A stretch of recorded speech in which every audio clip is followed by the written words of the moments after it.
오늘은 교회의 성장을 위하여 요구되는 중요한 것들과 그 결실이 무엇인가 이것을 살펴보겠습니다. 자, 교회 그러면 우리가 이렇게 보여지는 건물의 교회라고 생각하죠. 근데 그 교회가 아니라 바로 나, 오늘 예수 믿는 나, 내가 교회입니다. 그래서 내가 영적으로 성장을 하고 그리고 그것을 성장을 하기 위해서는 어떤 것들이 나에게 요구가 되는가. 자, 에베소 4장 16절 말씀 우리 같이 봉독하겠습니다. 그에게서 온몸이 각 마디를 통하여 도움을 받음으로 연결되고 결합되어 각 지체의 분량대로 역사하여 그 몸을 자라게 하며 사랑 안에서 스스로 세우느니라. 아멘. 오늘은 에베소 4장 16절 한 절만 가지고 우리가 말씀을 나누도록 하겠습니다. 자, 바로 예수를 믿는 나, 교회. 이 교회는 반드시 성장해야 합니다. 그런데 교회 성장이 무엇인가? 우리 지난주 말씀 속에 있었죠. 교회의 머리가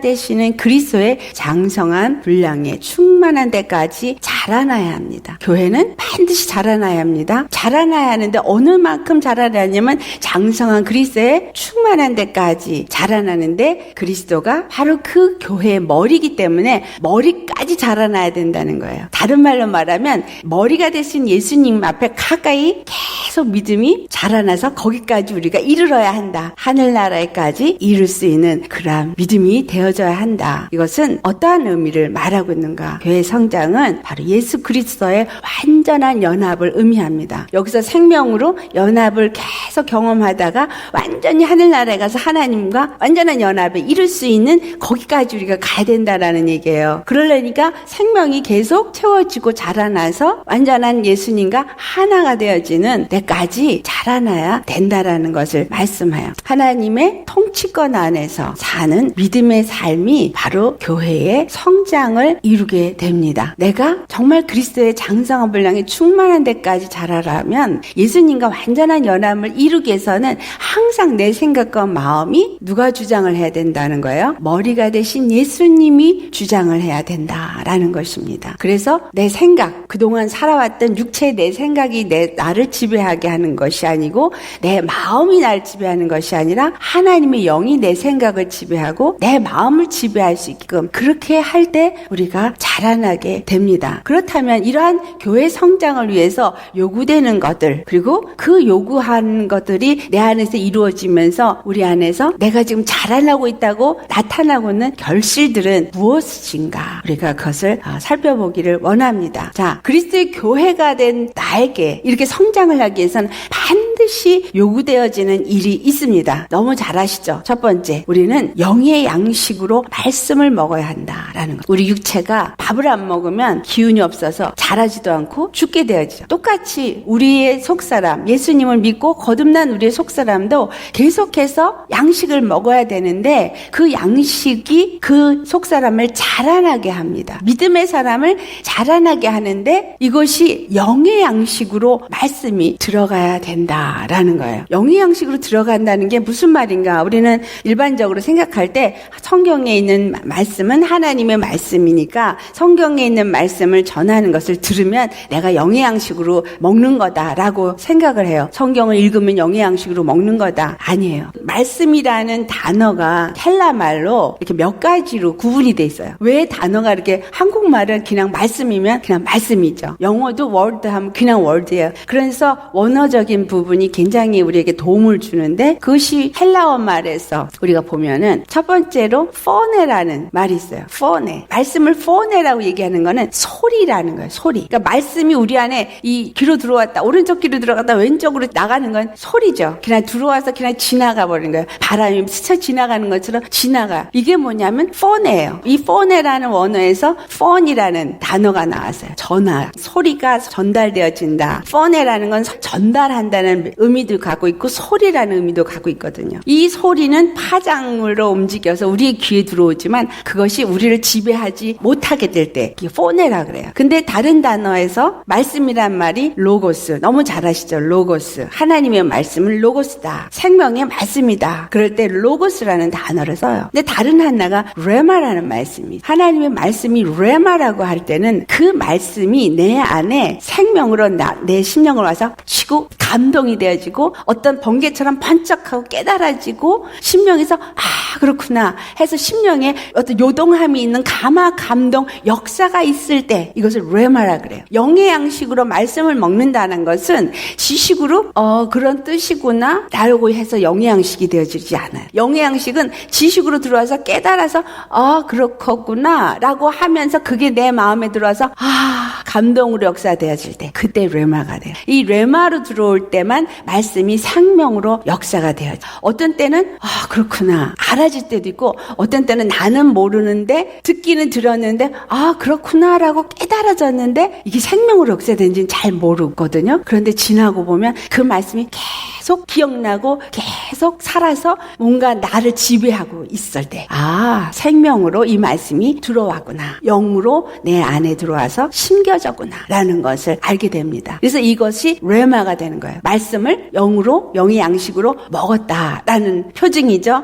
이 말씀을 이렇게 먹어야 합니다. 예수님이 그 먹는 것을 나는 참 포도나무여 너희는 가지니 그러면서 포도나무로 비유를 하시고 하신 말씀이 있어요. 그런데 이 영의 양식을 먹은 사람은 어떤 역사가 일어나요? 예수님의 십자가의 사랑이 내 안에 점점 알아져요. 그래서 알아져서 그 사랑 안에 내가 거하게 돼요. 왜? 사랑을 알아지니. 그 사랑을 알아지고 그 사랑에 기뻐하고 감사하면서 나도 그분을 사랑하게 돼서 사랑 안에 거하게. 그런 사람이 그 다음에 하는 게 하나님 앞에 진정한 영적 예배를 드리게 돼요. 앉아서 우리가 찬송 드리고 기도하고 말씀 듣고 그런다고 예배가 드리는 것이 아니죠. 진정한 영적 예배는 하나님이 우리가 어떤 것으로 드려질 때 영적 예배라고 말씀하시냐면 하나님이 진정 찾으시는 예배는 영적 예배다. 로마서 12장 1절 말씀이에요. 우리가 하나님 앞에 산제물로 드려질 때. 근데 그 산제물로 드려지는 것이 도대체 무엇인가? 그쵸? 내가 온전히 산제물로 드려지려면 내게서 온전히 예수님만이 예수 생명만이 나타나게 될 때 하나님이 받으시는 산제물이 될 수 있습니다. 자, 그래서 첫 번째 우리가 영의 양식을 먹어야 되는 얘기를 요한복음 15장 4절에서 5절에 예수님께서 말씀하십니다. 우리 같이 한번 봉독해 볼까요? 내 안에 거하라 나도 너희 안에 거하리라. 가지가 포도나무에 붙여 있지 아니하면 스스로 열매를 맺을 수 없음같이 너희도 내 안에 있지 아니하면 그러하리라. 나는 포도나무요 너희는 가지라. 그가 내 안에 내가 그 안에 거하면 사람이 열매를 많이 맺나니 나를 떠나서는 너희가 아무것도 할 수 없음이라. 여기서 예수님께서 분명하게 말씀하세요. 맨 마지막 5절 끝부분에 뭐라 그랬어요? 나를 떠나서는 너희가 아무것도 할 수 없다. 이거는 그래도 되고 안 해도 되는 게 아니라 반드시 이래야만 된다라는 것을 말씀하는 거예요. 예수님을 떠나서는 우리가 아무것도 할 수 없다. 이 말은 예수님 안에 분명히 우리가 거해야 된다라는 것을 말씀하고 있죠. 그러면 예수님이 너희 내 안에 거하라. 그리하면 내가 너희 안에 거하겠다. 이 말씀은 무엇을 말해요? 포도나무와 가지를 얘기를 하면서 가지가 포도나무에 붙어 있을 때 어떤 일을 해요? 진액을 빨아서 먹게 되죠. 내가 정말 예수님의 가지라면 내가 예수님 안에서 나 거듭났어요 라고 말하죠. 거듭났다는 얘기는 접붙임을 받았다라는 얘기예요. 그 예수님 포도나무 되는 예수님 앞에 내가 접붙임을 받았어. 그러면 예수님이 주시는 말씀을 받아 먹어야 접붙임을 받은 거예요. 그러니까 말씀을 먹지를 못하고 있고 말씀에 순종하지를 못한다면 예수님 안에 거하는 자가 아니라는 거예요. 반드시 예수님 안에 거하는 사람은 그 말씀을 들었으면 그 말씀을 순종하면서 아멘. 들은 거에서 끝나는 게 아니라 반드시 순종을 해야 되는 거예요. 하나님의 말씀을 우리에게 주실 때 권유로 주지 않고 항상 명령으로 주세요. 율법도 명령이에요. 해라 하지 말라. 딱 두 가지예요. 하라 하지 마라. 예수님이 우리에게 주시는 말씀도 두 가지예요. 내 안에 거하라. 만약에 안 거하면 죽어. 그러니까 내 안에 거하면 살고 안 거하면 죽고. 그러니까 생명과 사망을 말하고 계시다라는 거예요. 내 안에 거하면 네가 살고 내 안에 거하지 않으면 너는 죽는다. 네가 내 안에 거하지 않으면 너는 아무것도 할 수 없어. 이 말은 뭐냐면 너는 죽은 자기 때문에 아무것도 할 수 없어. 이 말이에요. 심각하게 우리가 생각하셔야 돼요. 교회에 들락날락 한다고 내가 뭘 한다고 생각하면 안 돼요. 예수님의 생명이 내 안에 있어야 나는 산 자요, 나는 무엇을 해도 산 자가 할 수 있다라는 거죠. 예수님 안에 거하지 않으면 난 죽은 자기 때문에 무엇을 내가 한다고 해도 하나님 받지 않으심, 할 수도 없다라는 거예요. 그렇다면 우리가 인생을 살면서 하는 모든 행위가 하나님이 인정하는 행위라고 생각할 수 없다라는 걸 알아야 돼요. 내 안에 거하라. 분명히 내가 스스로 열매를 맺지 못한다. 그러니까 행한다라는 얘기는 무엇인가 일을 한다는 거는 열매를 맺는다라는 얘기인데, 우리가 이 땅에 살면서 열매는 계속 맺어요. 입으로 열매를 맺고, 생각으로 열매를 맺고, 행동으로 열매를 맺고, 마음에서도 열매를 맺어요. 그 열매가 각종의 열매들이 맺혀지죠. 근데 그 열매 중에 정말 하나님이 인정하시는 열매는 오직 생명의 열매뿐이다라는 거예요. 생명의 열매는 희락과 화평과 자비와 양성과 충성과 온유와 절제와 이러한 것들, 하나님의 생명으로 맺어지는 열매들은 주님이 받으시는 열매다. 그것은 바로 그 말씀을 제대로 먹었기 때문에 맺어지는 거다. 하지만 우리 심령 안에서 맺어지는 열매, 분노, 염려, 걱정, 짜증, 시기, 질투, 두려움, 우울감, 이런 모든 것들은 다 뭐예요? 죽은 자가 만들어내는 열매다. 사망이 만들어내는 열매다라는 거예요. 그래서 예수님이 우리에게 분명하게 얘기해 준 건, 영의 양식을 너희가 먹지 않으면 너희는 절대로 생명의 열매를 맺을 수 없다라는 거예요. 우리가 영의 양식을 그냥 먹을 수 있는 게 아니에요. 어떻게 먹을 수 있는가를 성경이 우리에게 자세히 가르쳐주고 있어요. 구약을 보면 영의 양식을 먹으려면 누룩을 제거해야 된다라는 것을 기록하고 있어요. 이것이 어디에 있냐면 출애굽기에 나와요. 출애굽기 12장 15절을 보면 그 유월절과 함께 무교절이 시작이 되면서 그들에게 하나님이 요구하신 게 있어요. 시작하는 그 날부터 너희들은 누룩을 너희 집에서 제하라. 그래서 이스라엘 사람들은 유월절, 무교절이 시작하기 전에 한 달 전부터 집을 청소를 해요. 옷 주머니까지 다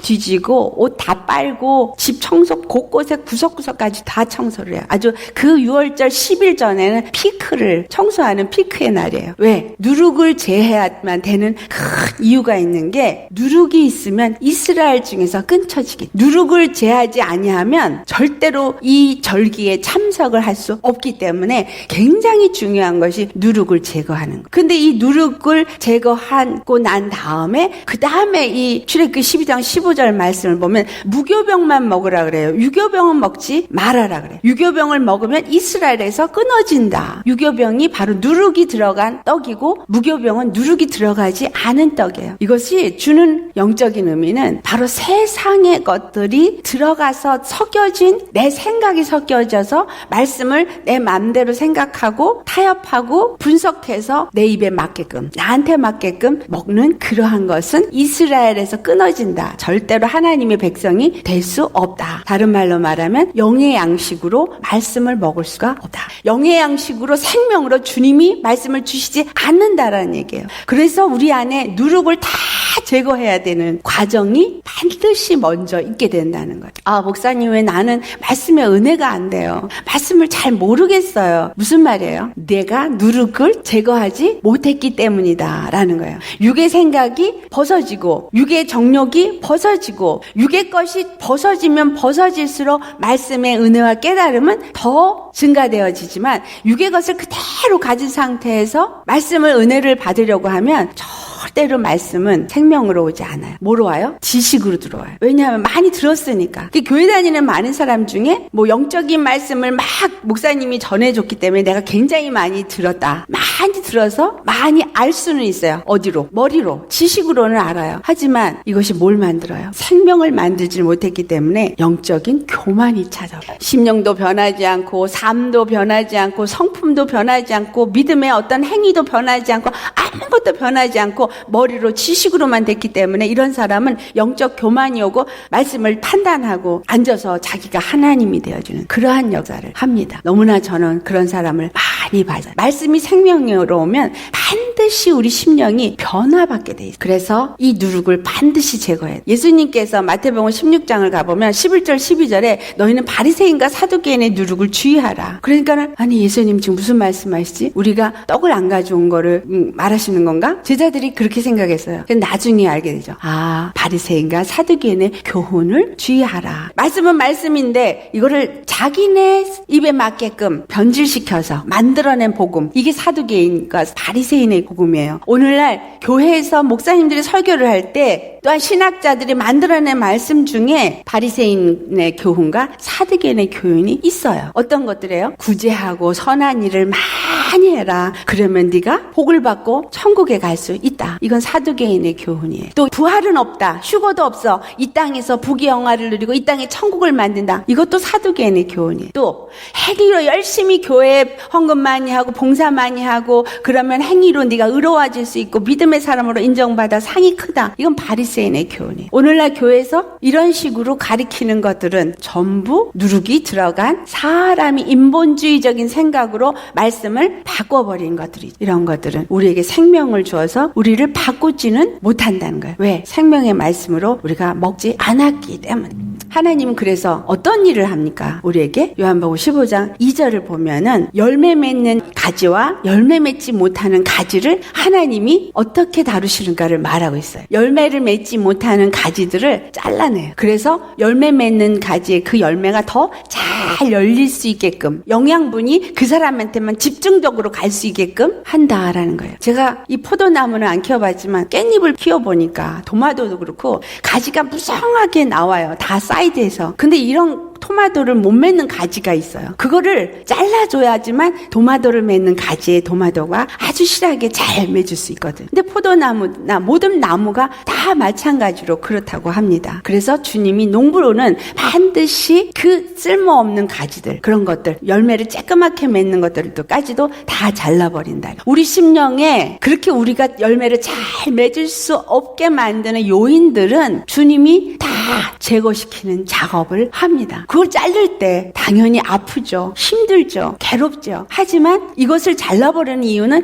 이것이 있고는 절대로 우리가 열매를 제대로 맺을 수 없기 때문에, 생명의 열매가 맺어질 수 없기 때문에 하나님이 그 일을 하신다라는 거예요. 왜냐하면 그것이 무엇이냐? 우리 안에 있는 육체의 생각. 육체의 생각은 영의 생각을 대적하기 때문에 절대로 우리 안에 육체의 생각과 육체의 마음을 제거하지 않고는 영적인 열매를 맺을 수가 없게 된다라는 사실이에요. 로마서 8장 5절에서부터 7절에 있는 말씀을 보면은 육신을 따르는 자는 육신의 일을 생각하고 영을 따르는 자는 영의 일을 생각한다고 말씀하고 있어요. 육신의 생각은 사망이요, 영의 생각은 생명과 평안이라. 또한 육신의 생각은 하나님과 원수가 되니까 그들이 하나님의 법에 굴복할 수 없게 된다. 우리 안에 육신의 생각이 많이 있으면 절대로 하나님의 생각에 그 생명에 굴복할 수가 없고 생명의 열매를 맺을 수가 없기 때문에 주님은 우리 안에 있는 그 육신적인 소욕들을 계속 잘라내는 제거 작업, 내 안에 육신의 생각과 어떤 의지와 어떤 의, 이런 것들로 살아왔던 것들을 제거시키는 작업을 한다라는 거. 어떻게 해요? 환경 속에서, 사건 속에서, 어떤 사람을 통해서 이런 것들이 드러나게 합니다. 드러나게 하시고, 또는 내 기도 속에서, 기도 가운데 알게 하시고, 그래서 그것을 회개함으로 잘라내로 하신다라는 거예요. 그래서 우리가 이러한 일이 있을 때 아파하면서도 회개하는 이유는, 내가 더 생명의 열매를 맺어서 주님을 기쁘시게 하는 그리스도의 장성한 분량에 충만한 데까지 자라나게 하시기 위해서 이런 일들이 나한테 허락되었구나 라고 생각하시면 됩니다. 세 번째로, 우리가 십자가에 연합되어져서 육에 대해서는 죽고 예수님에게 연합된 그러한 믿음의 삶을 살 때 예수 그리스도 안에 우리가 거하기 때문에, 그렇게 거할 때 성령이 우리 안에서 말씀이 생명이 되도록 도와주신다라는 거예요. 성령은 말씀과 함께 꼭 역사하세요. 말씀이 들어오면 성령이 들어온 것이고 말씀이 내 안에 생명이 되면 성령님이 내 안에 그만큼 더 충만케 인크리스 되고 있는 거예요. 말씀에 내가 순종이 되어진 만큼 성령도 그만큼 충만해지는 거예요. 말씀이 자라나지 않고 지식이 될 땐 성령은 관계없. 하지만 내 심령이 생명으로 역사될 때 성령도 그만큼. 그러니까 성령 충만은 말씀 충만이요. 말씀 충만은 생명 충만이다. 이 세 가지가 같이 움직이는 거예요. 말씀 충만은 생명 충만이고 생명 충만은 성령 충만. 그러니까 우리가 성령 충만하게 하여 주시옵소서 이 말은 생명 충만하게 하여 주시옵소서 또는 말씀 충만하게 하여 주시옵소서. 근데 말씀을 먹지도 않으면서 성령 충만 기대하지 마십시오. 말씀이 생명으로 역사되어지는 만큼 성령이 충만한 것이다 라는 사실이에요. 그래서 성령 충만한 사람을 만들기 위해서는 하나님의 말씀을 영이요 생명으로 먹게끔 귀를 열어주시고 깨닫게 하시고 그 말씀대로 살도록 나를 이끌어 주셔서 성령이 나를 인도하시는 삶. 그래서 우리가 성령의 인도함을 받는다는 삶은 말씀에 순종하는 삶, 바로 생명이 역사되는 삶을 사는 것이다 라는 것입니다. 그래서 요한복음 15장 4절에 있는 말씀이처럼 너희가 내게 붙어있지 않으면 너희는 절대로 스스로 열매를 맺을 수 없어요. 열매 맺게 하시는 이는 바로 말씀이요 생명이요 성령이다. 아멘. 그래서 내가 맺는 것이 아니에요. 누가 맺어요? 내 안에 있는 성령님, 내 안에 있는 생명이 나로 열매 맺게 해요. 전에는 화가 많이 났는데 내가 지금은 화가 안 나. 그건 내가 맺는 게 아니에요. 내가 알잖아요. 내 노력으로 화가 안 나는 게 아니라 그냥 화가 안 나. 이건 무슨 말이에요? 내 안에 생명이 성령님이 화가 안 나게 딱 악한 영, 분을 내는 영을 딱 지배하고 있으니까 화를 못 내는 거예요. 하지만 말씀 속에 있지 않고 계속 도로 세상으로 나가서 세상 속에 있으면 안 나던 화가 이제 다시 나기 시작해요. 왜? 성령님이 그걸 안 붙잡아 주시면 그 본성이 다시 나타나는 거예요. 그래서 무슨 말씀을 하냐? 우리는 계속 말씀에 지배받는 삶을 살아야 하는 거예요. 한 달에 한 번 먹는 거 되는 게 아니라 매일 말씀을 먹고 매일 그 말씀을 적용하고 그 말씀과 내가 사는 가지가 나무에 붙어있는 가지가 떨어졌다 붙었다 안 하잖아요. 계속 붙어서 매일마다 햇빛도 받아먹고 물도 받아먹고 진액을 받아먹고 계속 받아먹을 때 어느 날 열매를 맺는 거죠. 봄이 지나고 여름이 지날 때까지 열매 안 맺어요. 가을이 될 때 열매를 맺는 건 그럼 그동안 열심히 먹었기 때문에 열매가 오는 거예요. 우리는 매일 주의 말씀을 먹는 자가 되어야 합니다. 그런데 그걸 먹으려면 누룩을 제거해야 된다 그랬죠. 그것이 바로 십자가에 죽고 예수 안에서 믿는 믿음의 연합의 삶을 사는 것이다. 그래서 로마서 6장 4절의 말씀이 예수님과 함께 십자가에 우리가 죽었으면 또한 그 생명 안에서 사는 자가 되어야 돼요. 육에 대해선 죽고 예수 생명으로 사는 자. 이런 사람이 바로 새 사람, 속사람, 성령의 사람 이렇게 말하죠. 그런데 그러한 삶을 무엇이냐고 로마서 6장 6절에 말하냐면 더 이상 죄에게 종노릇하지 않는 자가 바로 이러한 믿음의 사람이다. 내 안에 죄가 나를 주장하지 못하게, 내 생각에 죄가 나를 주장하지 못하게, 내 삶에 죄가 나를 주장하지 못하게끔 무장하셔야 합니다. 아멘. 그런 사람은 어떤 역사가 일어나요? 예수 십자가의 사랑 안에 있는 자가 됩니다. 사랑이 내 안에 부음받아져요. 말씀이 무슨 말씀이에요? 십자가에서 주신 하나님의 사랑의 말씀이에요. 생명의 말씀이지만 사랑의 말씀이거든요. 이 말씀은 예수 그리스도인데 그 말씀이 내 안에 들어올 때 십자가의 사랑도 내 안에 들어온다는 사실이에요. 내가 그 말씀에 의해서 죽어지는 만큼 그 십자가의 사랑이 내 안에 더 부음받아져서 사랑의 사람으로 바뀌어져요. 자, 말씀을 알 만큼 예수님 사랑할 수 있을까요? 없을까요? 사랑할 수 있어요. 말씀을 알 만큼 예수님이 나를 얼마나 사랑하는지를 아니까 예수님 사랑하게 되죠. 십자가를 사랑하게 되어져요. 그 사랑이 내한테 들어와서 그 사랑이 얼마나 큰지를 말씀을 통해서 알아지게 되니까 나도 그 사랑을 가진 자가 되어지고 그 사랑 안에 거하는 자가 된다. 이것이 사랑 안에 있는 삶이다. 예수님이 내 안에 있으라. 이 말은 내 사랑 안에 있어라. 그래서 예수님 품 안에 우리가 들어가서 그 안에 있으면 어떻게 돼요? 안식하게 되잖아요. 평안하게 되잖아요. 쉼이 있잖아요. 자유하는 내 안에 평강과 쉼과 안식이 있는 것은 바로 그 사랑을 알 때, 그 능력을 알 때 그 안에 내가 거하는 자가 됩니다. 요한복음 19장 9절에서 10절에 예수님 말씀하세요. 아버지께서 나를 사랑한 것 같이 나도 너희를 사랑하였으니 나의 사랑 안에 거하라. 근데 그 사랑이 무엇으로 표현되냐? 10절 말씀이에요. 내가 아버지의 계명을 지켜 그의 사랑 안에 거하는 것 같이 너희도 내 계명을 지키면 내 사랑 안에 거하리라. 하나님의 말씀의 계명을 지킬 때, 순종할 때 예수님이 어떻게 있어요. 이 땅에 보내셨을 때 십자가에 죽으시고 이 영혼들을 구원하는 일을 위해서 자신을 드리도록 하셨거든요. 아버지의 뜻대로 그분은 순종하셨어요. 그러니까 그 계명을 지켰으니까 예수님 안에 무엇이 있었어요? 하나님의 사랑이 있으니까 죽은 자 가운데서 다시 살아나. 똑같이 우리도 말씀에 순종하는 삶을 살 때 그 사랑이 우리 안에서 역사되어져서 죽어도 살고 살아도 영원히 사는 생명의 역사가 나타나져서 생명의 열매가 맺어지게 된다라는 것입니다. 여러분, 생명의 열매를 이렇게 관념적으로 생각하지 마세요. 생명의 열매를 여러분 맺을 때 여러분 심령 속에서 사랑이 역사되지 않고 어떻게 생명의 열매가 맺어질 수 있어요? 사랑이 없인 절대로 생명의 열매는 맺어질 수가 없습니다. 사랑하니까 미워하지 않아요. 사랑하니까 분을 내지 않아요. 사랑하니까 시기질투하지 않는 거예요. 사랑하니까 용서할 수 있는 거예요. 사랑이 없이는 절대로 할 수가 없어요. 우리가 그래서 구제를 하는 것도 예수님이 십자가의 사랑, 그 영혼 구원의 그 사랑과 그 영혼 구원을 위해서 하는 구제는 받아줘도 내 어떤 인위적인 생각으로 하는 구제는 받아주지 않는다는 거예요. 그 사랑이 없이는 하나님이 받지 않으시기 때문에. 그래서 바로 이 사랑은 십자가에 연합된 믿음이 하나님의 사랑을 알게 합니다. 중요해요. 육의 사람은 죽고 생명의 사람, 믿음의 사람으로 예수 그리스도 안에 살 때 하나님의 사랑이 진짜 어떠한 것인가를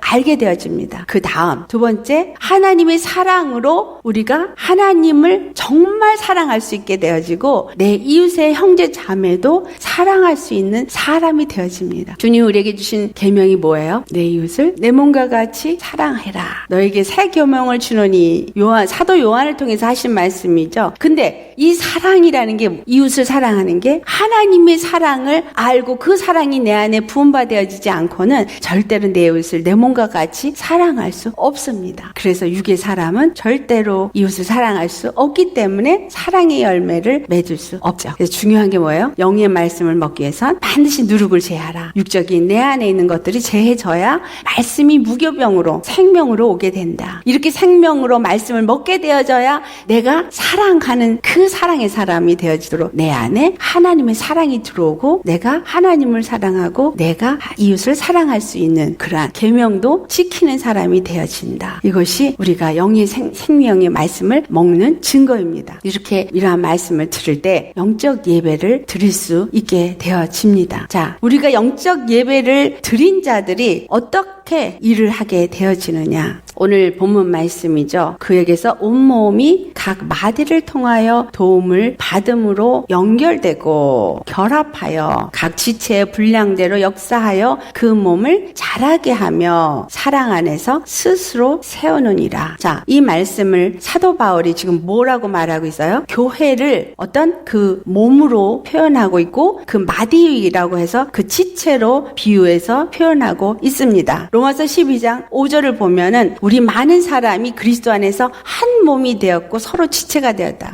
많은 믿음의 사람이 있지만 그 모든 사람이 지체로서 한 몸이 되었다라는 것을 말합니다. 그동안 제가 교회에 대해서 계속 얘기하면서 이 몸에 대한 거는 충분히 말씀을 드렸다고 생각합니다. 그런데 오늘 이 본문 말씀처럼 각 마디, 다시 말하면 지체 각 사람이 어떻게 된다 그랬어요? 서로 도움을 입어서 통한다는 거예요. 우리가 어떻게 통합니까? 부부간에도 잘 통해요? 아니면 이웃간에 잘 통해요? 어떻게 통할 수가 있어요? 성령으로 하지 않고는 절대로 우리는 통할 수가 없어요. 그래서 서로가 통하여서 도움을 받고 연합된대요. 자, 도움을 받고 성장하는 교회가 결실을 맺으려면 우리가 이 영적 예배를 드리고 이 영적 예배를 드리기 위해서는 반드시 온 몸의 각 마디가 서로 통하고 도움을 받아야 된대요. 각 마디가 서로 통하고 도움을 받으려니까 같은 성령으로, 같은 믿음으로, 같은 생명을 받아 먹는 자가 되어야 하겠죠. 고린도전서 12장 25절에서 27절에 있는 말씀을 보면은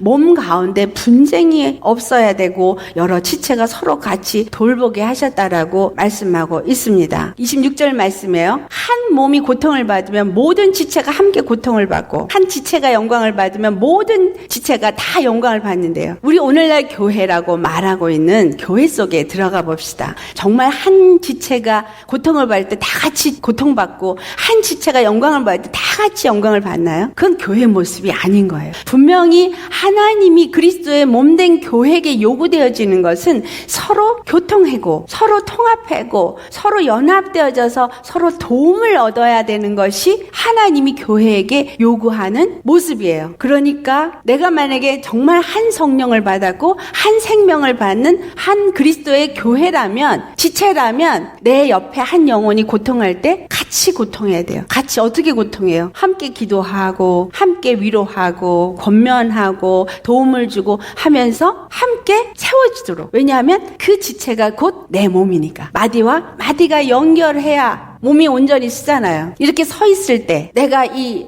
다리 뼈 하나가 잘못되면 서 있을 수 있겠어요? 제가 이쪽에 담이 심하게 들었어요. 정말 담이 드니까 어떻게 목도 움직이지 못하겠고 어떻게 누울 때도 막 어떻게 옆으로 돌아눕지도 못하겠고 너무 힘이 드는 거예요. 잘 때 잠을 어떻게 움직이질 못하겠는 거야. 너무 아프니까 살살살살 그래가지고 이렇게 움직이면 그 자리에서 그대로 있어야 되는.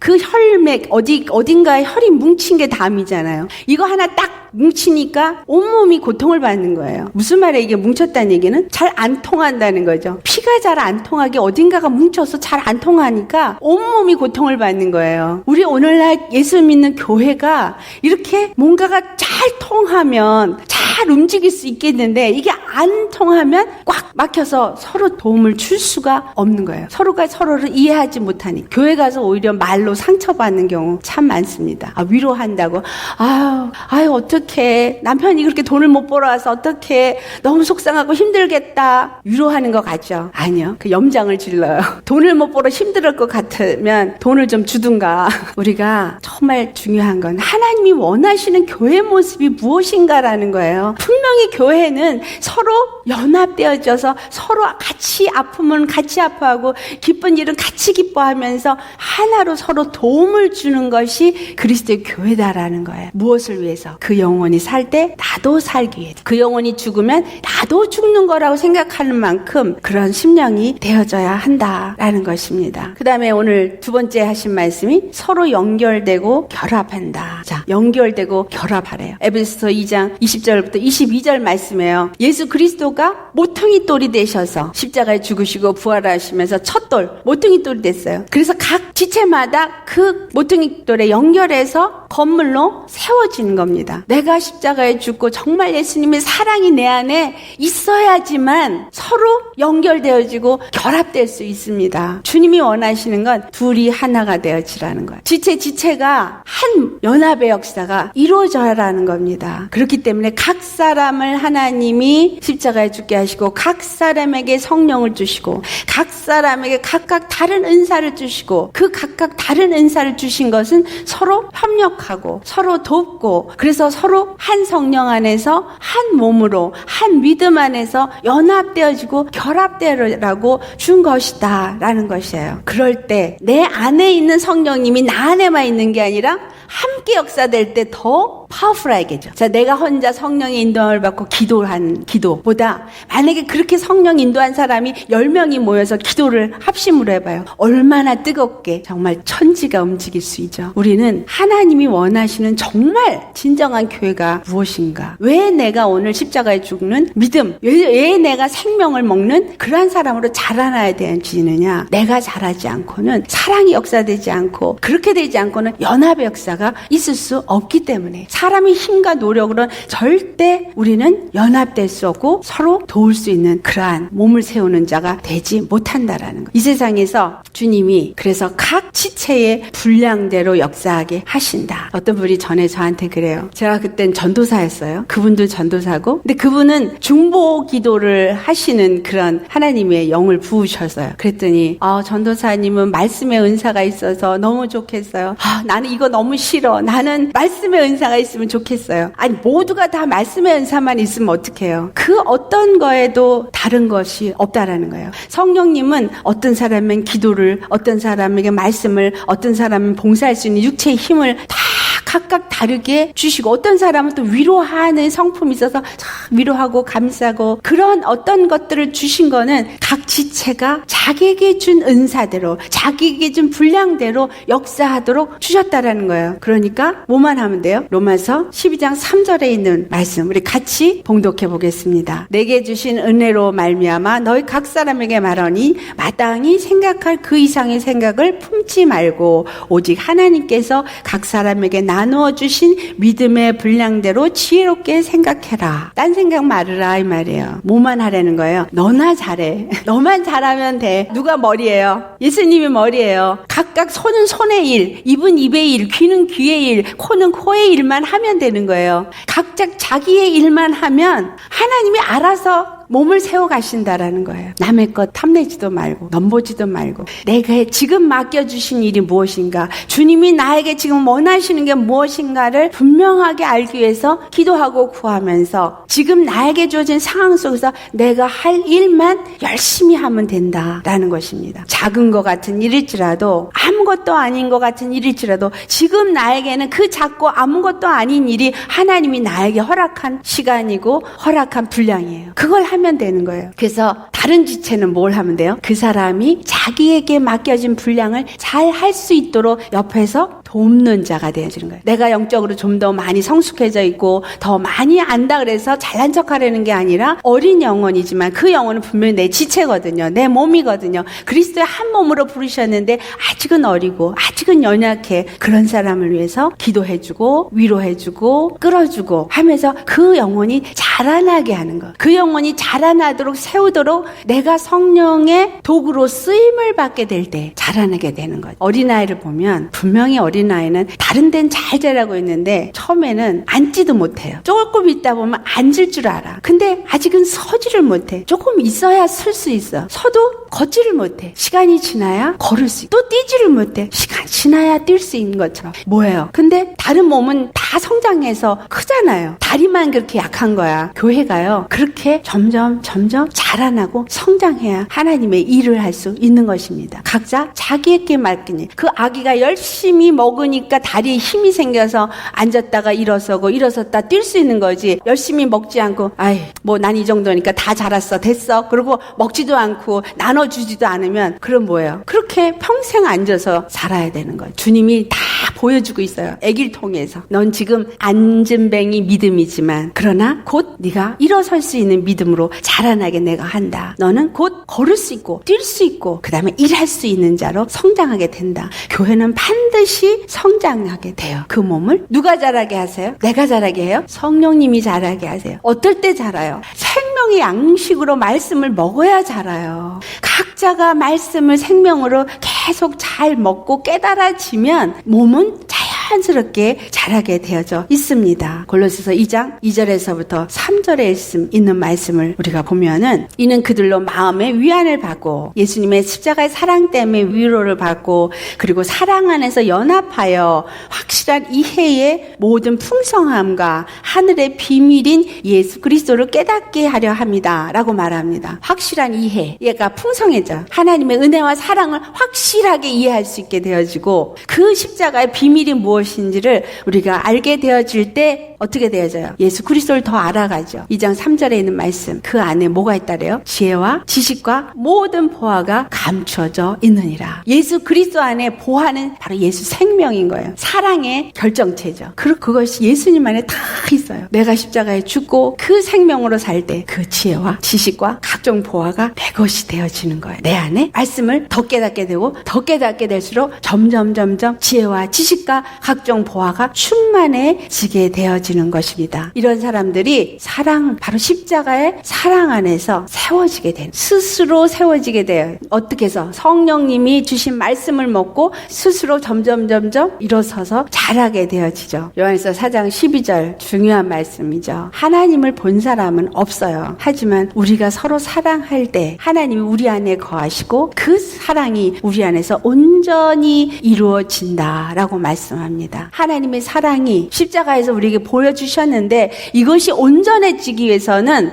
그리스도의 온전한 몸으로 세워지는 것이 온전해지는 겁니다. 그 온전한 몸인 교회가 세워지는 건 내가 사랑을 먹고 그 사랑으로 섬기는 자가 되어질 때, 너도 그 사랑을 먹고 그 사랑으로 섬기게 되어질 때, 둘이 하나 가지고 셋이 하나가 되어지고 넷이 하나가 돼서 예수 그리스도 안에서 연합되어질 때 점점 몸이 자라나는 거죠. 장막이 커지는 거예요. 집이 익스텐드 되는 거예요. 그죠? 그것을 성막이 지어져 간다라고 말하고 있고 몸이 자라난다라고 말하고 있는 거예요. 그렇게 해서 하나님이 원하시는 성전, 하나님이 원하시는 그리스도의 몸, 교회를 누가 세운다는 거예요? 바로 내가 먹은 생명의 말씀, 내가 받은 성령님이 내 안에서 나를 자라게 하라, 세우게 하고, 그래서 그 사랑만이 나타나게 한다라는 것을 알아야 합니다. 내 안에서 그 사랑이 나타나고 우리 모두가 그 사랑이 나타날 때 바로 그 사랑이 온전하게 되다라는 것을 말하고 있다. 요한일서 4장 20절부터 21절의 말씀이에요. 누구든지 하나님을 사랑하노라 하고 형제를 미워하면 그건 거짓말하는 거다. 보는 바 그 형제를 사랑하지 않는 자가 보이지 않는 하나님을 어떻게 사랑할 수 있겠느냐. 21절, 우리가 이 계명을 주께 받았나니 하나님을 사랑하는 자는 또한 그 형제를 사랑할지니라.